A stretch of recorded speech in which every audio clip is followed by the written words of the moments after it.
Hello, everybody. It's Brent Agin with Q&A with Dr.A. Thank you if you are listening. And just remember, if you guys have questions, even if you don't get them out during this conversation, if you send them to us, we can still get back to you with answers or bring them up in another Q&A. We've gotten a lot of good questions even after doing the Q&A session. So just remember, you can still ask questions if you don't get them in during the actual discussion. So again, our Q&A sessions are really focused on better living. So you're going to see a lot of stuff driven and talked about as far as lifestyle. And we just keep driving that in because that is what everybody needs to know, that lifestyle is the key to health. It's the best medicine. It is the answer for most of the symptoms that we have and also the diseases that people have if they want treatments and cures and so forth. So today we're going to talk about exercise, which is a huge part of lifestyle. We've talked a little bit last week about the Carb Rev, which is a lifestyle driven exercise or eating program. And so we mentioned a little bit about exercise, but now we want to get in a little bit more in detail about exercise. It's good timing again because we are looking at a new year. A lot of people try to have their New Year's resolutions, and then of course what happens is that they start them and then they slowly discontinue them and then say, I'll try again next year. So what we really want to make sure is that if you guys are having questions about the importance of hitting these New Year's resolution goals, you just have to stick with it and realize that, getting well, especially depending on your current health status, takes time, but every little bit you do is going to give some results, even if you can't feel it initially or you can't see it. We are Americans and we all love immediate gratification, but unfortunately, sometimes it takes a long time to get into a position where we want change. So it's going to take a little bit of time also to get the results that you want. When we talk about exercise, this is a huge conversation for me because the population that actually exercises, effectively exercises, only about 30%. So that means 70% of our population is not getting what I would call efficient exercise. Or, they consider being active at work or always on their feet as being exercise. And of course, being active is hugely important in life. I mean, just being on your feet, moving your body is going to increase calorie burning. It is going to improve cardiovascular health, but it's not going to do the same thing as exercise, especially when we're talking about our bones and our muscles. And so when we're looking at opportunities to improve our exercise, we have to start to look at what's realistic. And so anything more than being active is good.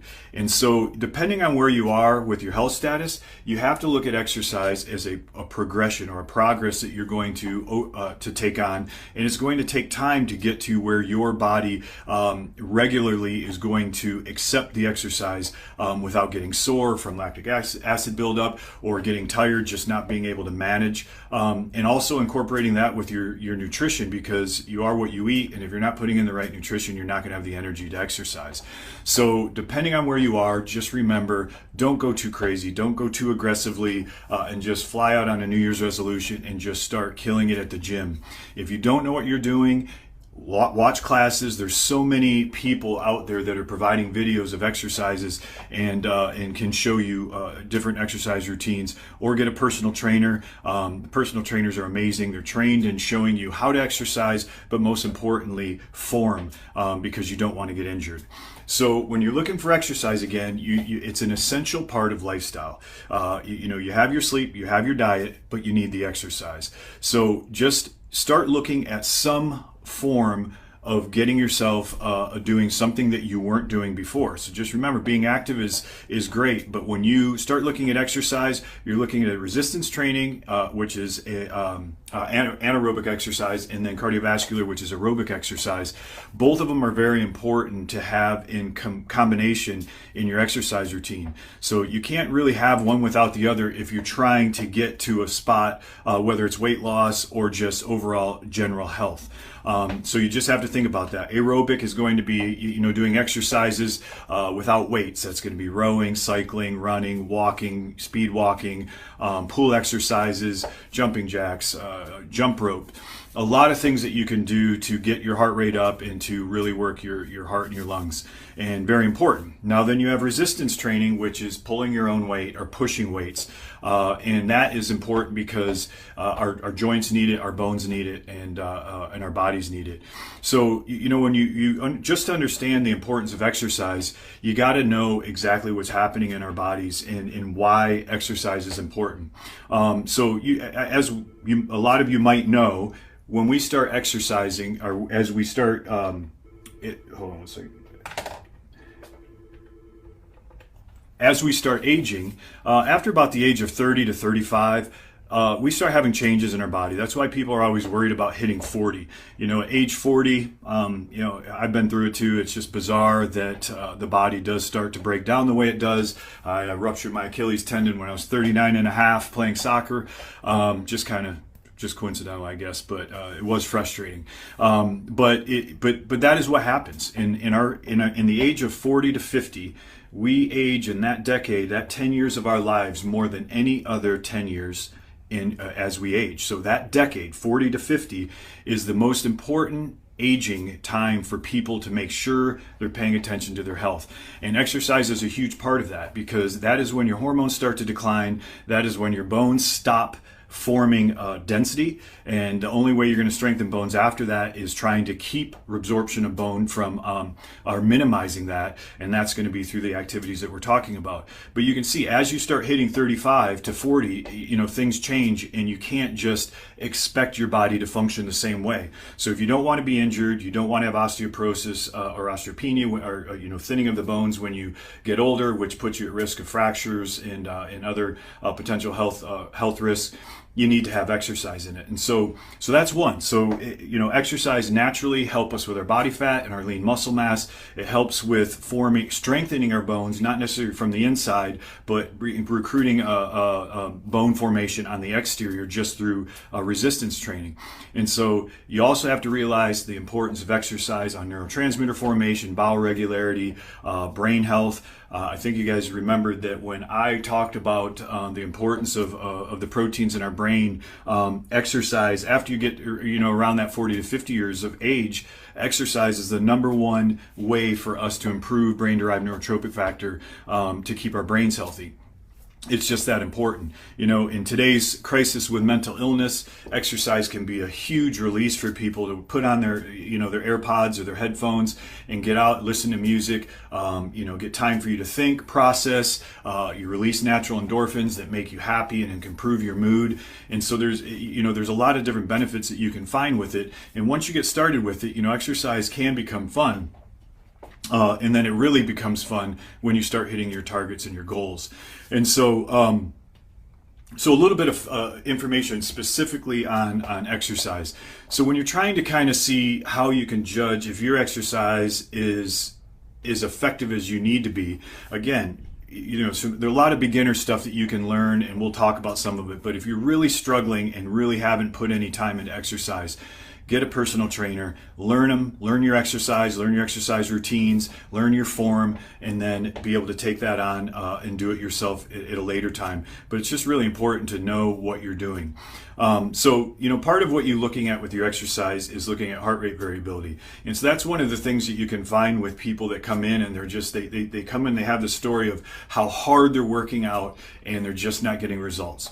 If you are working out really hard, you know what you're doing, you're putting in the time with the aerobic and anaerobic exercise, and you're just not getting results, you're going to have to look at your diet, or you're going to have to look at your hormones. But if you're effectively exercising, then you have to make sure that you're doing your exercises correctly, because people can do exercise and have the wrong form and actually not even be isolating the muscles that you're trying to work. So there's a lot of different exercises people can be doing, thinking they're working their chest muscles, but they're using lousy form, using too much weight, and they're actually hitting triceps or shoulders. years. And so, you don't need a lot of weight to get to increase lean muscle mass and help with your bones. It really comes down to number of reps, form, and if you're trying to bulk, then again, that's a different category beyond just what we're talking about, which is for general health. So just remember, form is huge. It doesn't matter how much weight you push. It comes down to the intensity of your exercise, what your heart rate is doing, and if you're using correct form so you don't get hurt. I always tell all of my clients that once they hit 40, you really have to start changing your exercise philosophies, or you will in fact get hurt. Some of you might remember that I did one of the Q&As with a sling on my shoulder. I had a shoulder exercise 3 months ago because I had pretty much always followed that rule about not lifting heavy weights over my head, but just had made a mistake and was doing kettlebell swings with a heavy kettlebell 3 years ago, and boom, that is what happened. I ruptured, I had a labral tear and ruptured one of my muscles in my rotator cuff. So just remember, you want to be safe. After the age of 40, things change. You can start lowering your weights and increasing your reps. But getting back to the heart rate. So when you're looking at your exercise and you want to find out kind of how that target heart rate works, one of the easy ways that you can figure this out is by using a little mathematical calculation that you take 220 minus your age. So if you're 50 years old, 220 minus 50 is 170. So 170 would be your target, your maximum heart rate. And again, this is a loose calculation just to give you an idea, but depending on how fit you are, how healthy you are, if you've had, medical evaluations, that might go up a little bit. My heart rate will go up into the 180s depending on what I'm doing sometimes, but if you look at that and you don't exercise much and you're 50 years old, 220 minus 50 is 170. And then you're going to want to be somewhere between 50 and 85% of that maximum heart rate. So then you're going to get down into, somewhere between, 130 and 150. So that's just an easy way if you're just getting started, just to kind of calculate what that target heart rate should be, or that heart rate that you should see happening when you're doing exercise. And so that's just an easy thing for you guys to consider. And then the other part of that is that as you progress, you also want to progress your exercise. As your body becomes accepting of exercise, you're not getting sore after each one, you have your water intake, your diet's good, then you need to start, then you can start pushing things a little bit more aggressively, especially depending on the results you're getting. One of the reasons that, or just talking about the types of exercise again, resistance training is really important. And I know the majority of the people that I see tend to do mostly aerobic exercise, and that's definitely dominated by the female gender, but that is changing. I think boot camps and high intensity interval training have really created an opportunity for women to enjoy that type of environment where there's classes, there, camaraderie, people are excited to be at the classes. But if you're just doing aerobic exercise and you're going out walking 2 miles every morning, just the little changes that you could do would be, okay, instead of just walking 2 miles or 3 miles, maybe you only walk 1 mile, but you put on ankle weights and you wear hand weights, or you just get your arms pumping. Because if you will find that in just walking, if you see people when they're speed walking or they got their arms pumping, they're going to be able to take their targeted heart rate, or increase their heart rate variability just by getting the arms pumping. And so that's just easy little ways that you can change being active or doing low impact activities or exercise and turn that into a higher impact, higher increasing muscle gains and burning more calories just from doing things like swinging your arms or adding weights to various parts of your body. But that's a start. And then once you do that, you can maybe go from 1 mile to 2 miles, and you're going to start noticing that areas of your body start improving. And so on the other side of that is also the interest of time. It drives me nuts when patients tell me that they just don't have time to exercise because, come on, everybody's busy, and I try to be busy, all day, every day, but you can't deny the time of exercise because of how important it is. That just means you're not valuing, or you're not putting your wellness as important as it should be, because you allocating time for exercise, it just needs to be part at least 3 to 4 days.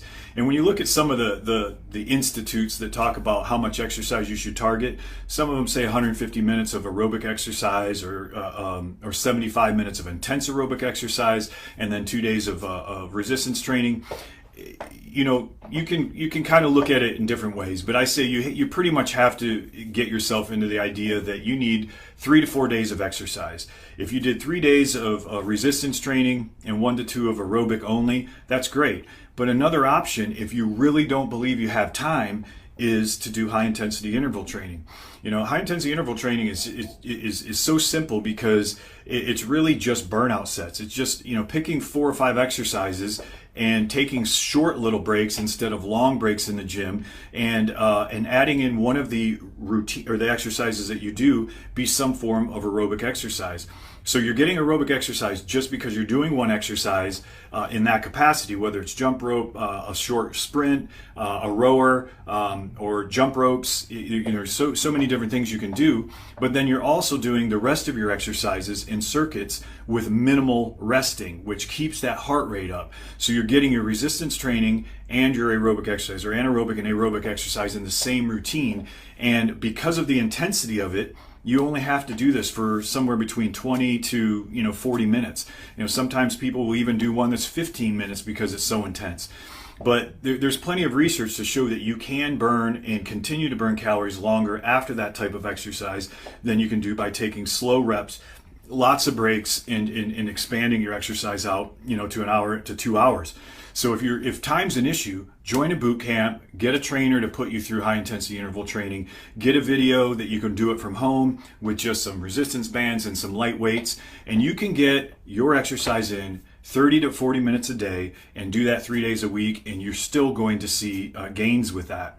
So you just have to think that time cannot be an excuse.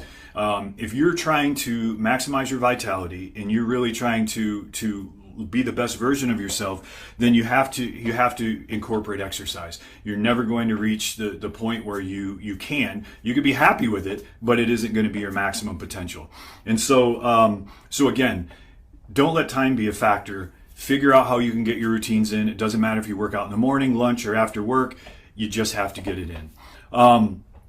So some of the things that we have to consider as far as what can we do to enhance our exercise, or what are kind of some other metrics that we can look at as far as how we're doing. And one challenge that I love to give to my clients is pulling your own weight. And that kind of starts coming down more to body composition. And body composition is very individual. We're all our own biggest critics, but yet just how we want our bodies, or how we visualize our bodies to look, is usually achievable for most people. I mean, it's just time, work, into your lifestyle.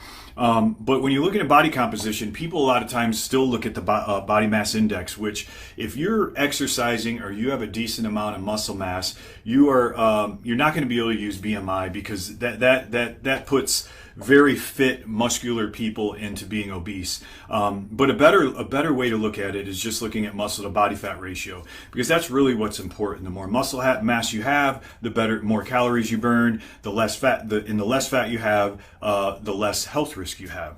And so you don't want, you obviously need some body fat. You don't want to get yourself down to where you look emaciated. But a really nice way to look at if you're getting the gains you want, still eating healthy, not removing any of your macronutrients, is just seeing if you can pull your own weight. If you can lift your arm up, sorry, I can't do it two-handed because my shoulder's still recovering, but if you can do grab a bar and just hang from it completely straight armed and pull yourself up, that's pulling your own weight. That is showing that your muscle to body fat ratio is somewhat close to being right. And you would be surprised at how many people in America cannot do one straight armed pull up, from complete hanging to all the way up to their chin. And you can even do, you can look at even when you're trying to look at your gains. Push-ups is another one. You can see how well you can do push-ups using good form. Dips is another one. But just a straight hanging pull-up is a great way to know if you are making the gains that you want to see by building muscle mass and reducing body fat. So just think about that. That's a very simple way for you guys to start looking in. And if you're just starting exercise with this new year, see if you can do one. And if you can't, get excited when you can do one, and then get even more excited when you can do more than one. It's just easy exercise. And and that kind of brings up another point about pull-ups, is that you don't need to be in a gym. I do a lot of exercises with just burpees, push-ups, pull-ups, sit-ups, walking lunges, air squats, jump rope. That exercise alone for about 30 minutes, is so much more difficult, and I feel so much better after that than spending an hour and a half just trying to pump up heavy weights. So, getting in kind of to the physiology about it, so we already talked about how important exercise is for bone density. It also is very important for hormone production, neurotransmitter production, bowel regularity. But it's also, you have to consider what's going on with our joints. And so every time you move your body, our joints have lubricants in them. It's kind of the move it or lose it type philosophy. So, the more you also move your body, the better your joints are going to be growing up. Remember, this is a preventative thing. So if you're young, you have to realize that exercise has to be part of your regimen. And if you're older, if you want to prevent bone disease or joint disease, you need to move your body. So talking about some of the things that you can do to improve your exercise routines is going to come to the rest of the lifestyle again. Just remember, you need to be getting deep stages of sleep. You got to get that recovery. So just make sure that your sleep is at least somewhat of a good sleep cycle. If you're not tracking it, it's always fun to see exactly what your breakdown of your deep stages and REM are. The second thing is make sure you're on a good diet. If you're exercising your butt off and you're eating like crap, you're just not going to get the results that you want. So, just make sure if you're putting the efforts in the gym and you want change, you have to get a good breakdown of your macronutrients. You can always look at the carb rev. I told you that is one of the easiest ways for people to track their macronutrients and make sure that they're getting the carbohydrates and they need. And then it's just a little bit of a project for you to kind of match the intensity of the exercise with the amount of carbs you're eating.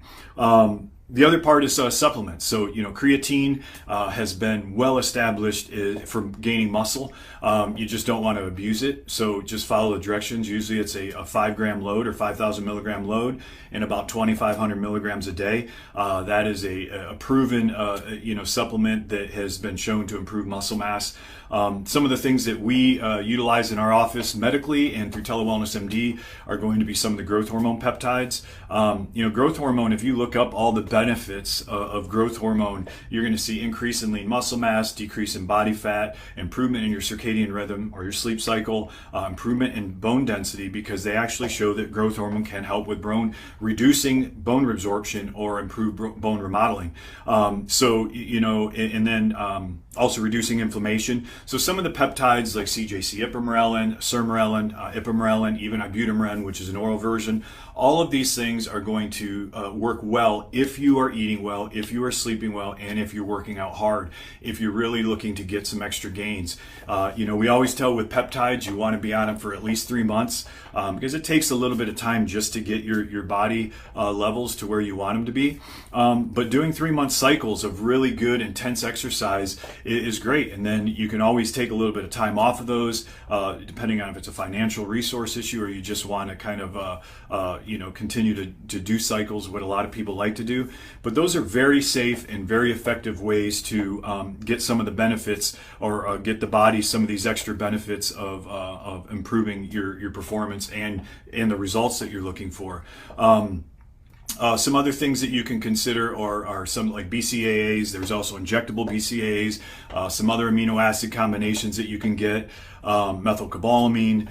So there are some good things out there. And just remember, if you have questions about any of these specific therapies that we have, and you don't ask them during the segment or you watch this later, just send us an email or make a comment on the Facebook, and we can get to your questions, because it is important that if you guys have questions about these specific therapies that you get your questions answered. But overall, just remember that if you are putting the effort in and you're not getting the results you want out, there's something wrong, because our bodies don't defy physics. I mean, it's calories in, calories out, and everything in between that is how many calories you're burning, what are the foods you're eating, how's your hormones, and how's your sleep, and then it comes down to muscle and body fat ratio. So, don't get frustrated. This is a project, and you are the project, and you are your only number one biggest asset.